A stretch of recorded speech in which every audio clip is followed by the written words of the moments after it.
Welcome back, everyone. Today I'm going to be covering a bunch of simple topics to take your phone photos from amateur to professional. I'm a full-time landscape photographer, and today I am joined by the beautiful, talented Sophia. How much do you know about photography? Nothing. Absolutely nothing. That's perfect. So Sophia is going to be here, and she's probably going to end up asking me some questions that you might be asking yourself. So I'm going to take you and her, and we're going to go through and talk about things like settings in your phone to take better images. We're going to talk about resetting your mind so you can think and photograph with more intention.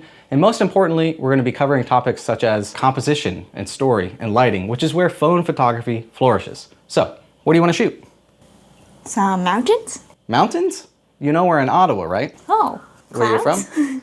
It's a cleared. We're going to go shoot some buildings. Okay. There's no mountains and there's no clouds.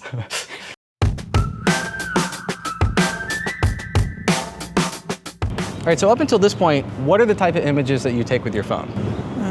Food, friends, anything for the men's. Okay, so you associate taking images with your phone with just snapshots of your life, memories, and stuff like that. Yeah. When you take your phone out, you're not thinking like, how am I taking this photo and from like a photography standpoint, from an artistic standpoint? Right, exactly. That's a great example. And it's one of the best tips I have in this entire video is resetting your brain to shoot with intention. That means when you take your phone out, you think about what you're doing. The intention is to craft an image, to be artistic, not just a snapshot. And that's something you're gonna have to do, and we're gonna talk about it throughout this video, is just reassociating your mind that you can still take snapshot images, but you also, when you're out shooting photography or you're trying to learn or you're trying to better your craft and your art, shoot with intention. And one of the absolute best ways to do that is with my second tip. It's to use a dedicated camera app. And kindly, today's video is actually sponsored by Reflex, which is a pro camera app that you can use on your iPhone. But regardless if you're using an iPhone or an Android, just having a dedicated camera app is one of the best ways to tell your mind that when you take out the camera, it being your phone, and you open up that app, that's when you're gonna start thinking, I'm shooting photography. And you can still use your basic camera app that comes with your phone as your memories or your food photos or your friends and stuff like that. And that's gonna rewire your brain to think, okay, I'm out here to learn and shoot photography. That means you're gonna take better photos because you're actually thinking about it from a photography standpoint and you're not thinking about it like a phone. So let me show you a few of the really cool features that Reflex has, and then we're gonna talk about some of the settings you can change in your phone to take better images as well. Okay. All right, so go ahead and open up Reflex really quick. And you're gonna notice that there's a lot of different settings going on in here, like ISO, EV, MF, which is manual focus, or white balance. These are a bunch of settings that you don't necessarily need to know if you're just getting started.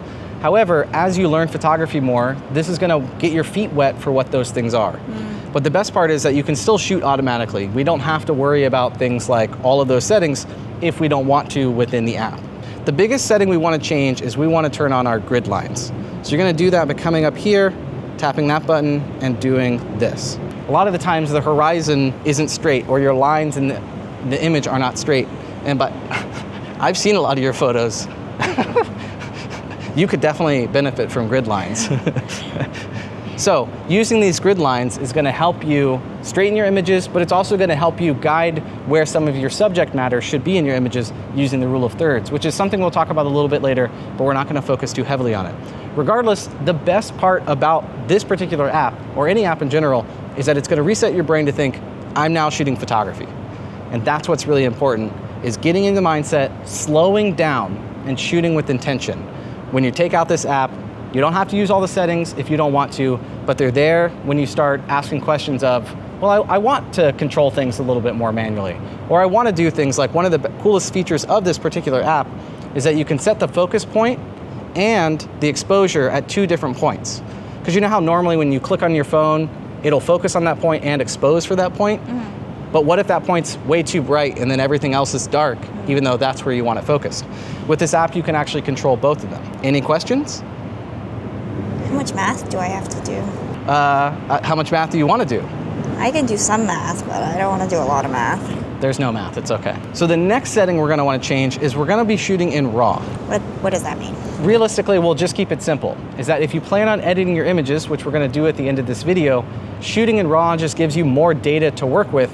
That means that if we shoot an image and it's too dark or it's too bright, we have a higher chance to be able to recover some of that darkness, to be able to see into it, or recover some of that brightness to bring down the exposure of that image when we shoot in RAW. So to do that, you're just gonna see that HEIF thing right here? Yeah. You're just gonna click on that, and we're gonna be shooting in RAW today. Okay. All right, so now that we got our settings dialed in, why don't we go take some photos? This is not what I had in mind.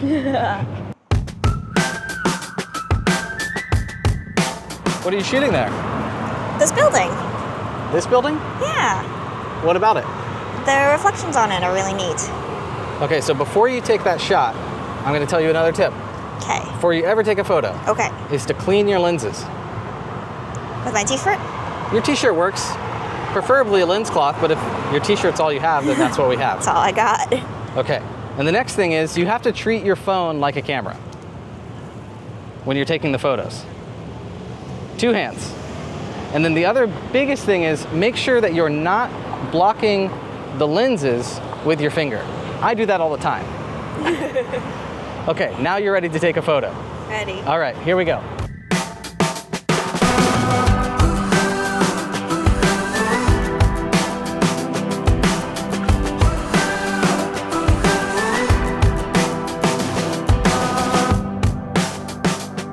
The next tip is to let shadows be shadows. Right now, if you open your phone photos and scroll through them, you're likely going to notice that our phones hate having any detail be in darkness or shadow.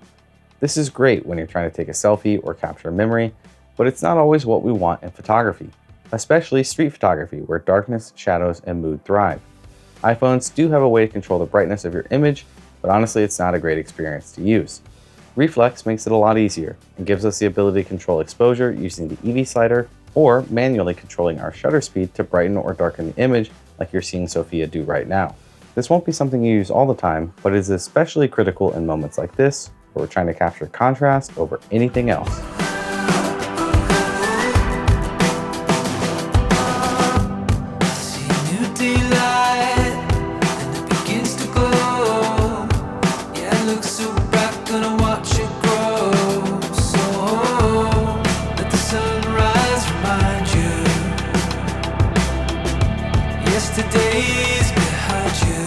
All right, how are you feeling so far?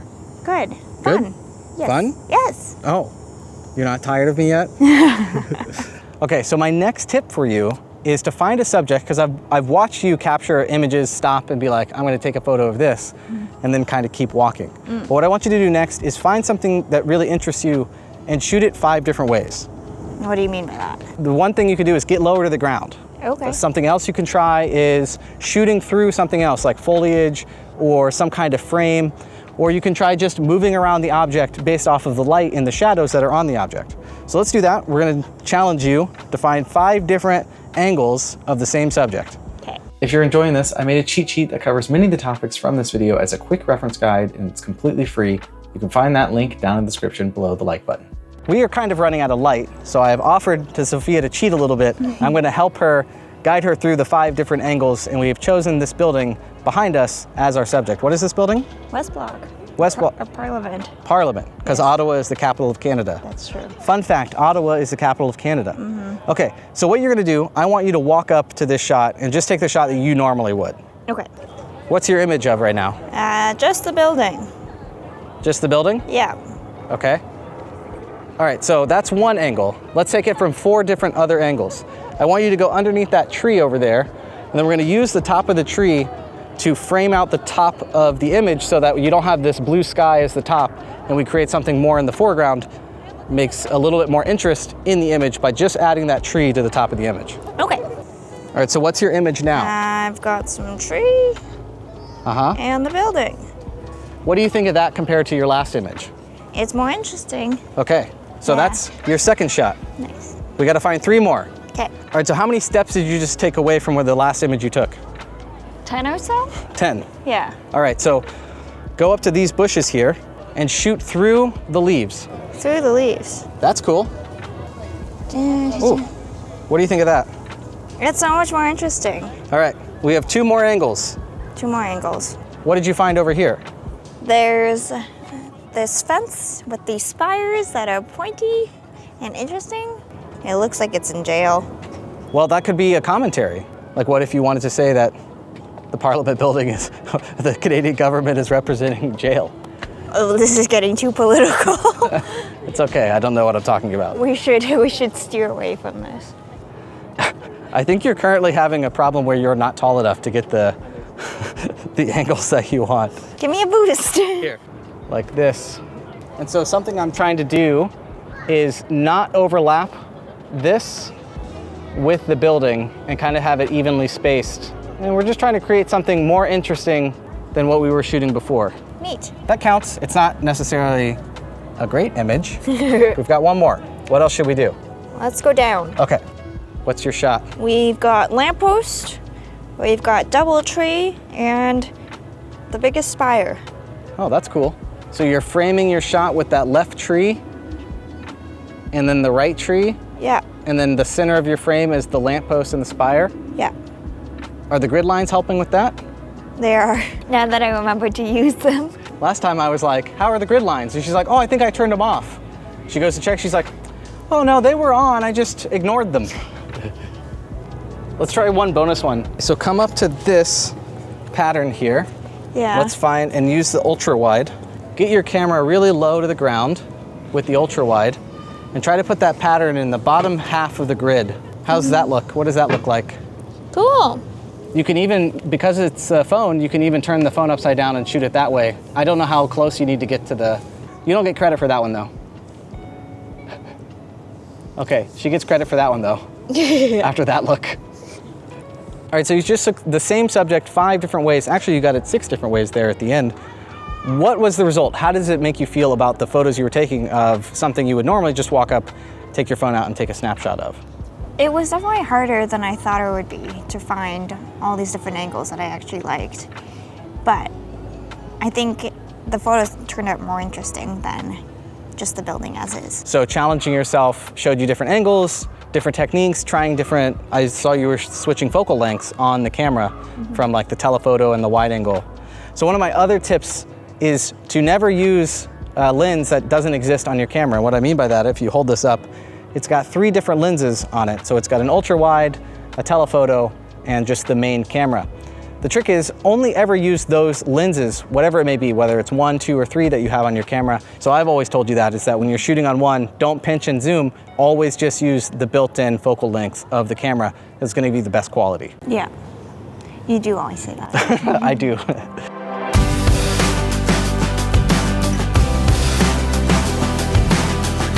All right, these swirling bubbles are actually a great way to talk about today's sponsor, which is Reflex, which is the app that we've been using throughout this entire video. However, they make other apps, which is really cool in the photography space for your phone. And they have one that we can do long exposures, handheld, no tripod necessary.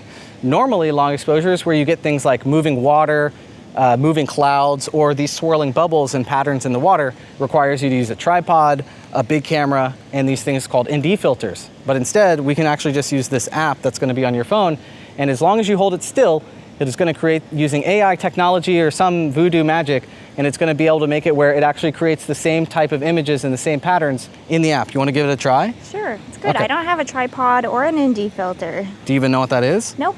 You don't know what a tripod is? Okay, let's go try it.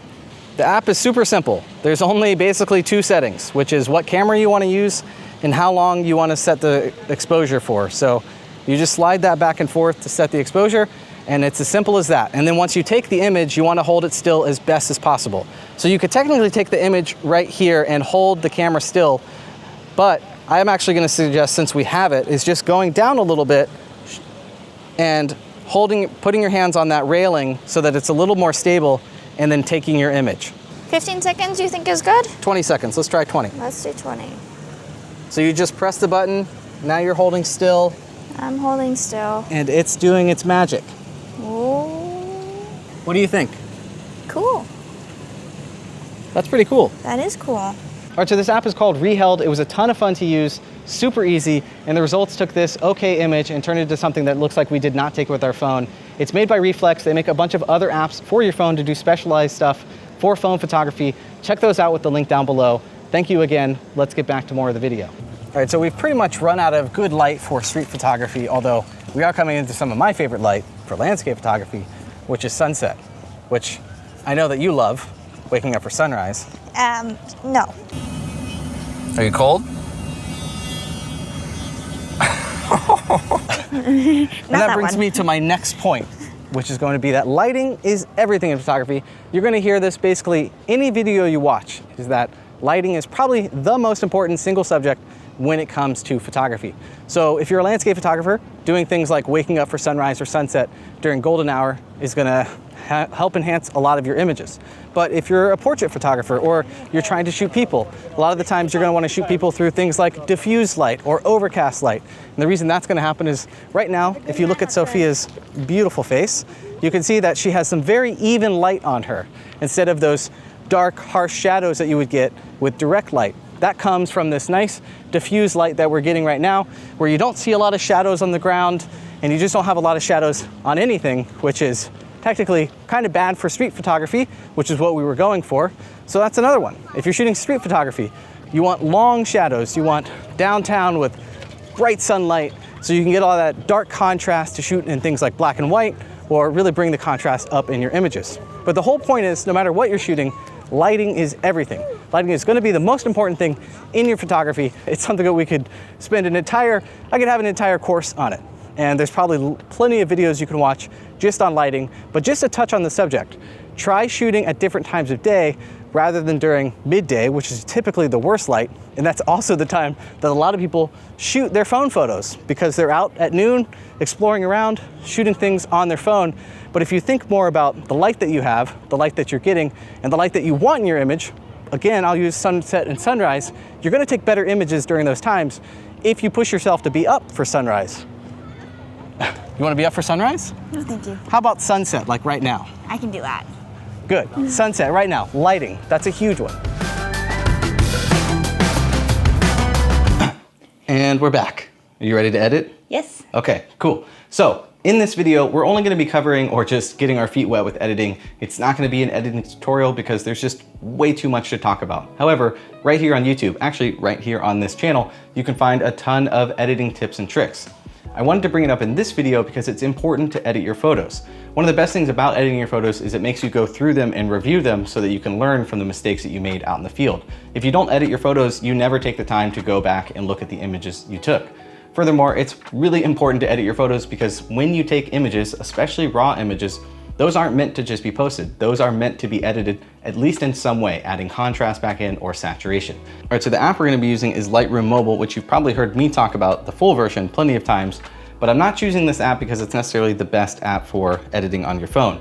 I'm choosing this app because it's one of the better apps to grow into. So if you keep shooting photography and you keep editing, using the free version of Lightroom on your phone, it's gonna get your feet wet and kind of show you exactly the same things that you can use on the phone that you might end up using on a computer later down the road. So let's jump into Lightroom and start editing a photo. All right, so go ahead and open up Lightroom.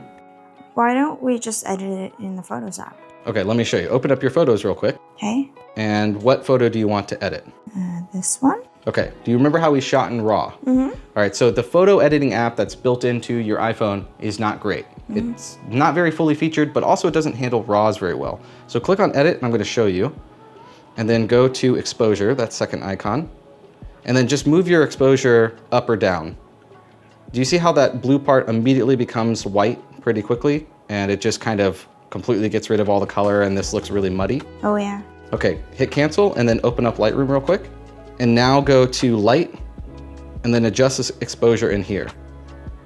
Do you see how the exposure is completely different here and how it's adjusting it? Go down to where it's lower. Do you remember when you brought the exposure down earlier, it just looked like a muddy mess? This is completely different. Like you can actually see the light in the lamppost there and you get all the details in the sky, whereas before nothing was happening. Yeah. That's why we're using Lightroom or a different editing app than the one that's built in. Don't use the built-in editing app. Okay. All right, so to reset this, you can just double tap on exposure.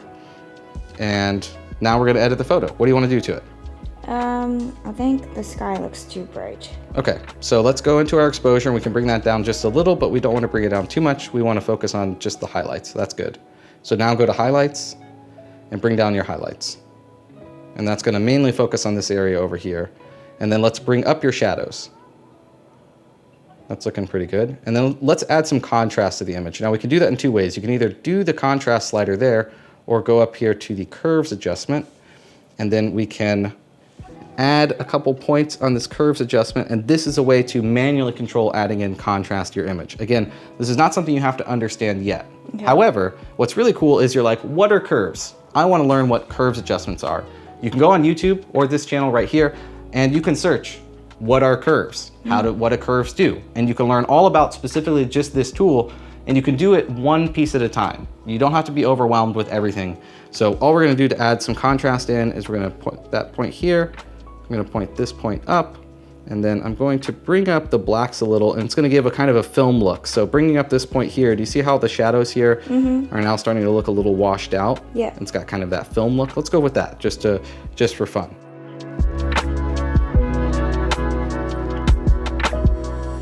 And what else do we want to do? Let's do a nice little vignette here. And I would just bring it down. That's gonna darken the edges. What's a vignette? A vignette is just going to darken or brighten the edges. If you want to learn what it is, go to Effects and change it and see what happens. Right? So that's a vignette. A lot of the times you see really extreme ones on like some tacky wedding photos and stuff like that. You know what I'm talking about? So we just want a little bit. Normally, if we had the paid version, I would use a radial mask, which again, you can learn as you want to learn, and it gives you more control over what we're doing.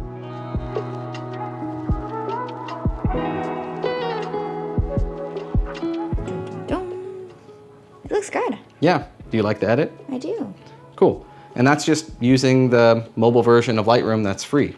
Now, obviously you can unlock some more powerful tools if you need them, but I have a surprise for you. I edited one of your photos on my laptop using the full version of Lightroom. Okay, so this was the image that you took, and this was my edit. Ooh, That's an image you took. neat. Isn't that cool? Yeah, it looks good. All right, so what did you think of editing, the final edit? It was fun. Pretty simple, right? Yeah, Do you think it's worth editing your photos? for sure. I always thought it was more work, so I never did it. I mean, obviously I guided you on what to do, so it only took a couple minutes, but Yeah. a lot of the times editing is pretty the simple. hack. Yeah, exactly. The hack is having me? Yeah. Oh, okay. I'll take the photos, you just send them to me to edit. Yes, please. I charge by the hour. Okay. Anyways, if you enjoyed this video, make sure you comment down below. Thank you, Sophia, because this could not have happened without her. So thank you. It means the world that you were willing to help and willing to be the guinea pig of learning photography here on the channel. Yeah. So thank you. Thank you for tuning in. Thank you for being here. As always, there's got to be a rainbow out there somewhere. You just gotta find it. Later. This one, why did you have this bottom half in the frame going to the right part of the frame? You didn't artistically choose that for any reason? Nope. You didn't like how it looked? Nope. Okay, scrap this clip. Editor, cut this one out.